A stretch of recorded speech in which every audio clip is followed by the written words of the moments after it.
Holla ballers, what's going on? It's Preacher, and 8.1 is about to drop, and the most common question coming my way right now is this what it takes? Is this the thing that's going to rejuvenate the spice back into our, put the life back into it?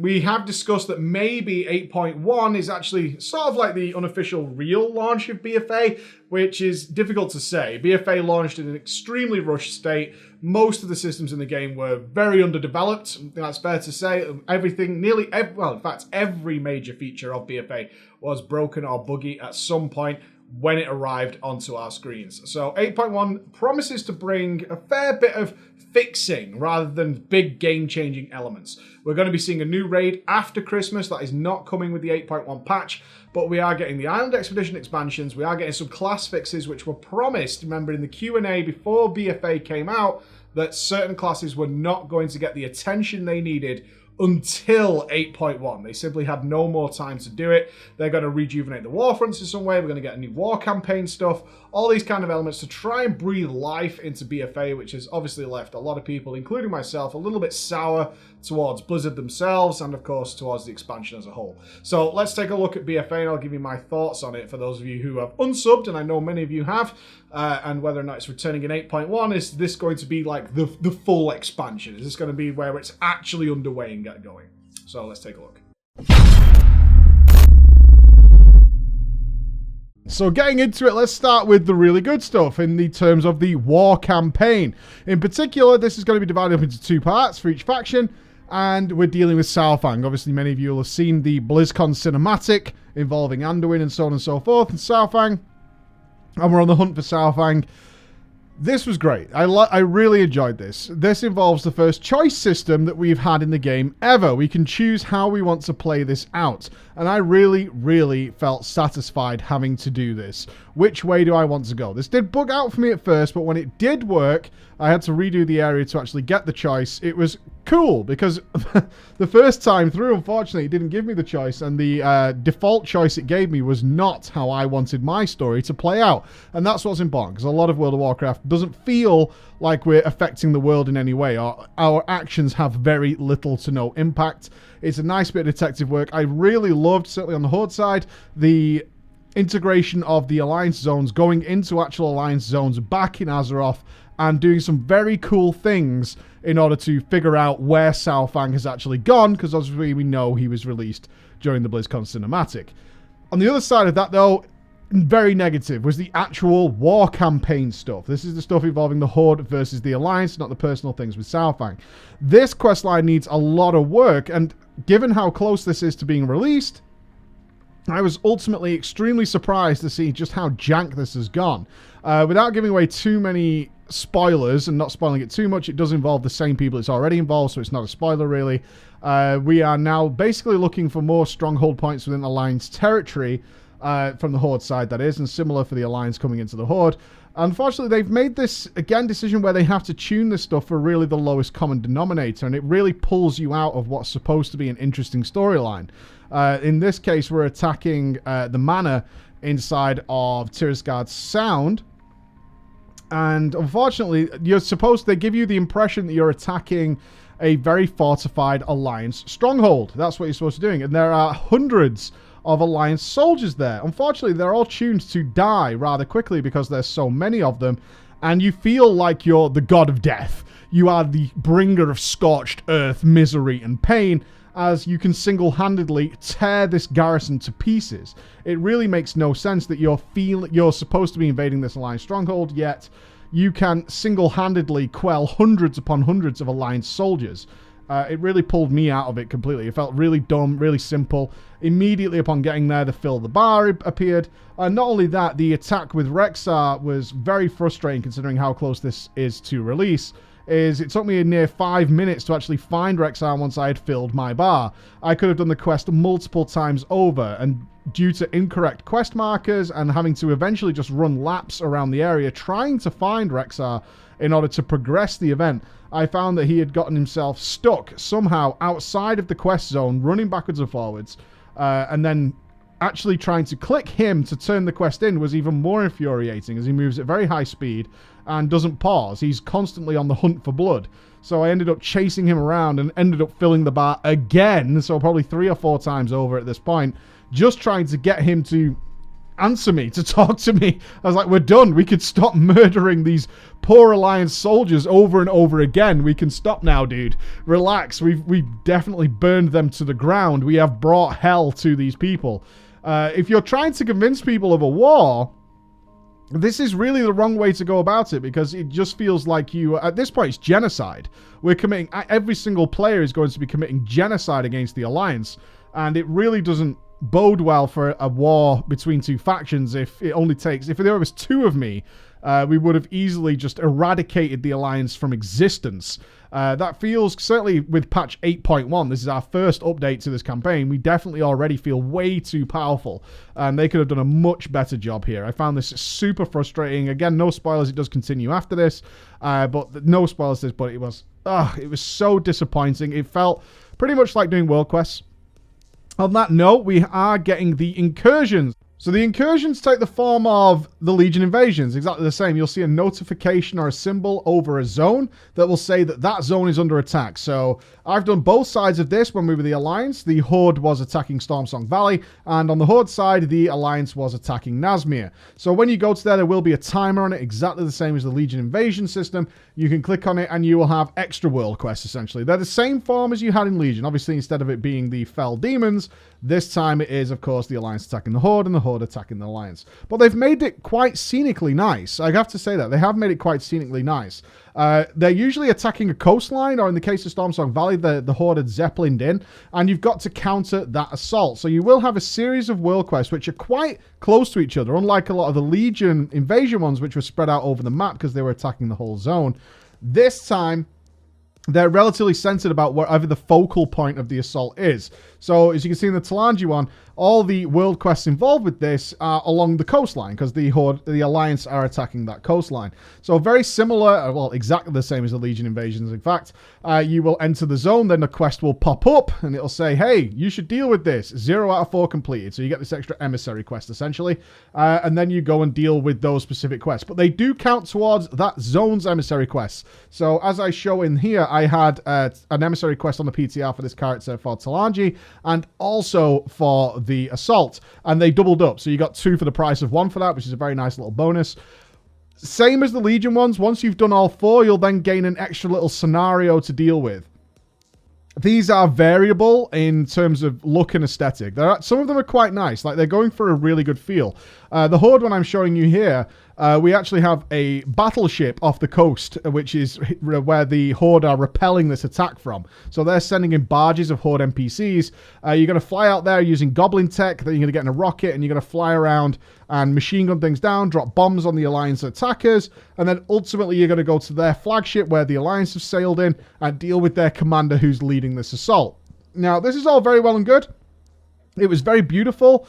I will say that they've got the tuning on the time this takes way out of whack. It took around 15 minutes to do just the finale part of the scenario, and the great majority of that, the absolutely great majority of that, was actually spent flying doing nothing, like on actual rails where the rocket was taking me where it wanted to go. It was kind of funny, like it was nice, it was good Goblin tech. They're all like, it's going to malfunction, it took me underwater, it was like, oh my god, it's not working right. That was kind of cool, but the time it took, it very quickly was like, this is just really boring now. I'm flying around for minutes at a time, and certainly the Kill Things quest is definitely tuned incorrectly, with seemingly the NPCs that you kill only giving 1 out of the fill the bar for 100, and them taking quite a little few seconds to kill each and every single one, and you're only actually having 2 buttons to press, 1 to drop bombs below you and 1 to machine gun. Now, I will say the Alliance version of this, where we attacked the Zeppelin above Stormsong Valley, was considerably shorter,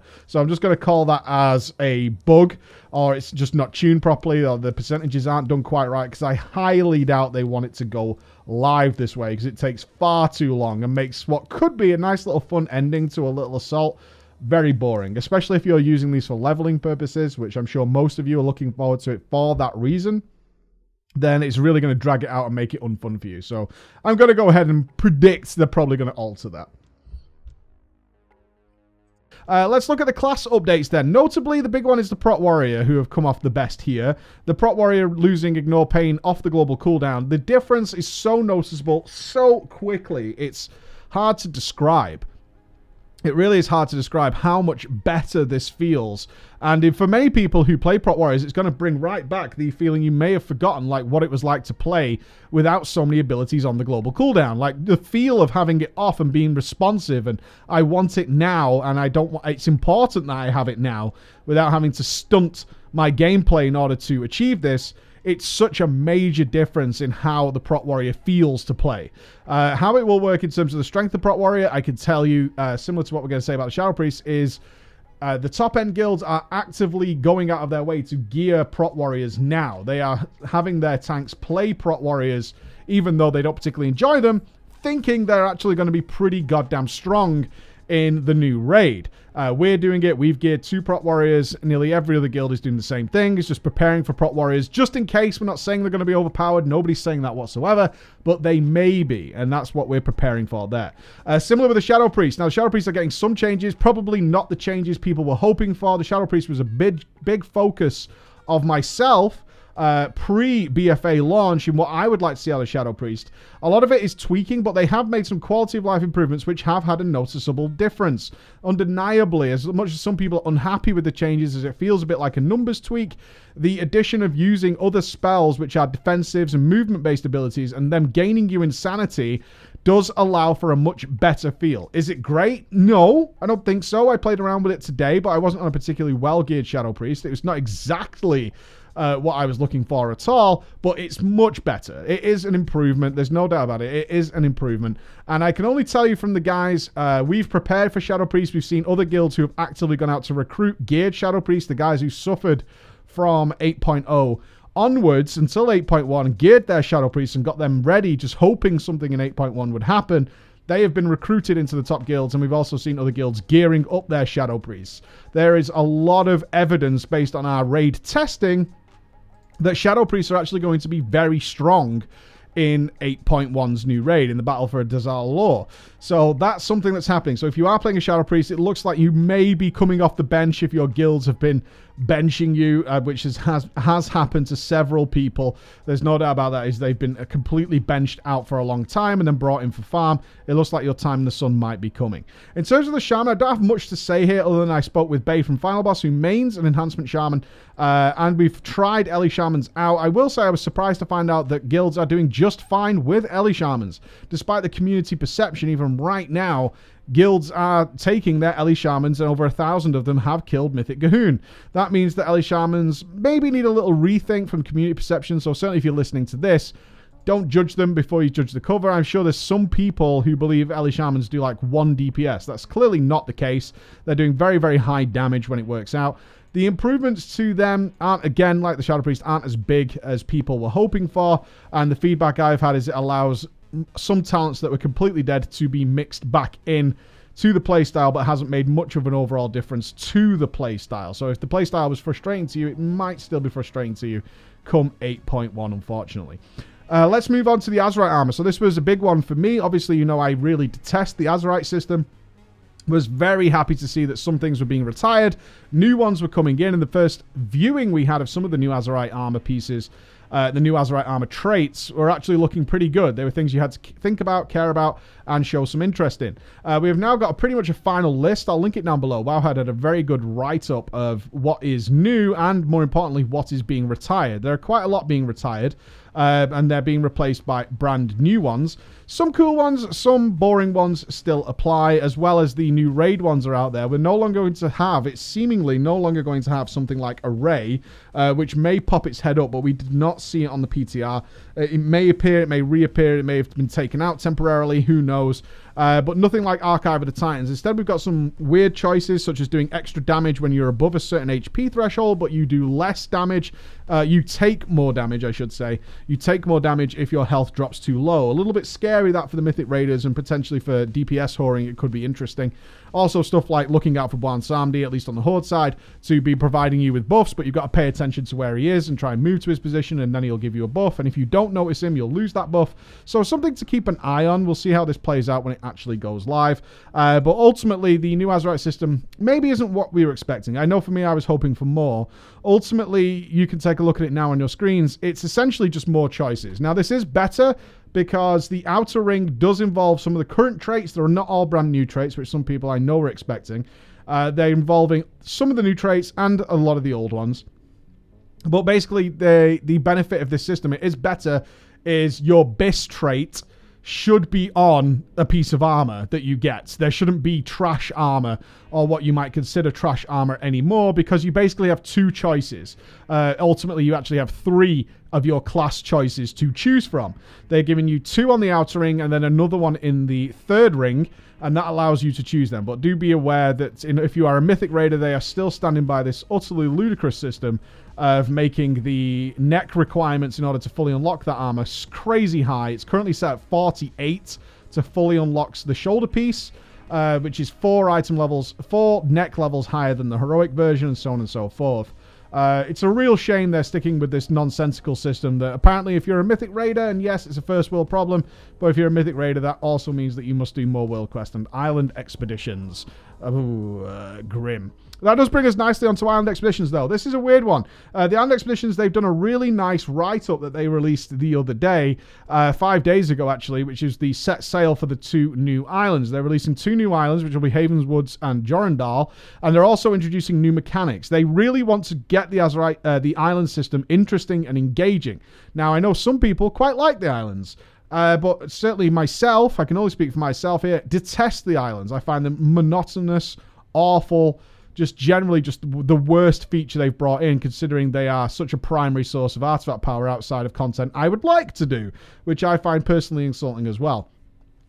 They're also introducing some new mechanics there, such as the Azerite Rupture and the Azerite Extractor, one of them being a Horde mode, another one that you would have to capture, like a capture point, and the enemy can capture it back, so you have to kind of keep your eye on it, but if you do capture it, it's going to tick up with Azerite over time. Those kind of things are what they're implementing. The reason I'm a little worried about this is they have not allowed us to test this at all. For whatever reason, they have not allowed any testing of the new island system. And even if they allowed testing sort of tomorrow, as of recording this video, it's really too late in order for any major changes to happen. Now, this is a big concern, not because of any entitlement to test this stuff. I want to test this stuff for Blizzard so we can give some feedback. But Islands, as you know, did not launch in the best state and had to be redone a couple of times already. They're adding in two complete new islands with new functionality into them and not checking whether they work or not. And this patch is due out in a couple of weeks. That's a little worrying. That's a little worrying because they're maybe falling back into old habits, which is like, we don't want to put it out there. It's hard to not be pessimistic with the recent way a lot of the BFA features have gone, to assume that maybe it's just not that good still. Like, they know that internally there's no point in releasing this and putting it out for testing because they know it's not great. It's hard not to have that in your mind somewhere, given what we've already seen. There's plenty of reason for this. And I'd also back this up and justify my position on this by saying that they have completely tested the next raid. We have seen every single boss, and that's not even due out till after Christmas. So we've already tested all of that, and no doubt we'll continue to test that content. And it was completely full of bugs. There were several completely broken bosses in there that needed hell of a lot of work, and we've had to test and retest again because they've had so many issues. Everything from environment spawns appearing underneath stairs and underneath walls, to bosses turning to tiny boxes and invisible walls everywhere. All sorts of crazy things have been happening with the raid test, yet the islands that they're just, it appears to me, they're just going to go live with it and say, here it is, off you go. They've not allowed anybody to take a look at and see what's going on there, at least stress test it or see what players are going to come up with in that environment. That's very worrying because if they fail it twice, I mean, there's little hope for the people who dislike islands to ever really give a shit about them or them not go down in history as one of the worst additions to the game ever, which is a bit of a crazy thing. We're also excited for some content going forward, but I think those are the big ones. We are hoping for heroic warfronts and that kind of content. And again, I just want to be stressed here that for me, the best feature of 8.1 is the new raid. The new raid is absolutely fantastic. I know that as that message has gotten out into the community, it is absolutely great. But it is not till after Christmas, which is a good thing. Not a lot of people like progressing over the holidays, and releasing a brand new raid just before the holidays is a bad idea. No, everyone's going to be grumpy and miserable with that. So that is coming then, and that is one of the best features. We are also getting some weird changes. The new professions are in, or the new profession stuff. They are making you go back to using Expulsum again. And they're going to, if you've already crafted your 385 stuff, unfortunately, with the way the system currently works on 8.1's PTR, is you will have to craft another pair of 385 legs because they've, or 385 gear, because they've created a new treadmill. Now, I'm not going to go out and say that the same expense that you went to for your current 385s, but it seems a little ridiculous that they are making you craft a completely useless piece of gear, which you're immediately going to throw into the scrapper. Expect if you just want to create 2 items, you're going to be looking at around 110 Expulsum. Yes, Expulsum to do that, and there seemingly is no way. I have tweeted the Warcraft devs to try and get an answer on this, but there is seemingly no way of creating Expulsum from your professions. You can do things like turn the new material, which is Breath of Bwansamdi, into Sanguicells, which are the current one, but if you're a raider of, say, Heroic and above, you're no doubt sat with hundreds of Sanguicells in your bags that are completely dead on useless, and they're just bringing out a new resource and kind of making you start the treadmill again to craft your 415 gear, rather than alter the current recipe of the 385 legs to something else and grant you the recipe from the trainer if you'd already created the 385 stuff, which would make more sense than having to craft a completely useless set of items in order to gain the recipes. So for those of you who don't do professions, in order to gain the next level of, say, gloves or legs, you have to craft the lower level gloves or legs, and you learn the recipe as you do it. So their solution this time is to simply make you recraft the same items in order to learn the next level up of recipe, which will be 385 to, and then the next one is 400, and then the final one will be 415 for the mythic quality one. So that is a little bit sad that they're doing that. I was very frustrated to learn that, oh, by the way, you're going to have to craft all this. You're going to have to, farm a lot of Expulsum again, prepared to start crafting braces and whatever, and you're also going to have to rebuild items just to immediately throw them in the scrapper, for those of you who do that. But also, a bit of a bonus for those of you who haven't crafted 385 stuff is it's going to be much cheaper when the new one comes. So swings and roundabouts on that if you're looking for some easy 385 gear. So that should be good stuff. Those are the main features of 8.1 I wish to talk about here. There is some other stuff coming, but I'll link to an article down below for the minor stuff, which is usually the stuff I'm not overly interested in myself, so I don't really want to share my opinion on those things because I don't know enough about them. Pretty simple. So everything from pet battles and new mounts and things like that. Thank you very, very much for listening, guys. Love you all. I'll see you again soon. Bye-bye.